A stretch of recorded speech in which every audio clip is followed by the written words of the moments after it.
Nie je úplne prekvapivé, osobitne v dnešnej dobe, že strana Smer a jej členovia alebo ľudia dosadení stranou Smer a pod jej patronátom vymýšľali projekty, ako sa obohatiť aj bezohľadne na úkor aj tých najmenších, najslabších, najzraniteľnejších. Robili to stále a veľa som na to poukazoval aj so svojimi kolegami.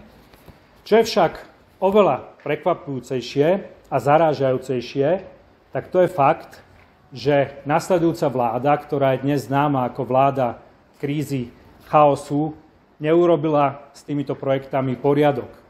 Mala možnosť doslova za niekoľko dní zrušiť projekt e-kasy, prestať obťažovať malých podnikateľov, živnostníkov, dôchodcov s takýmto systémom.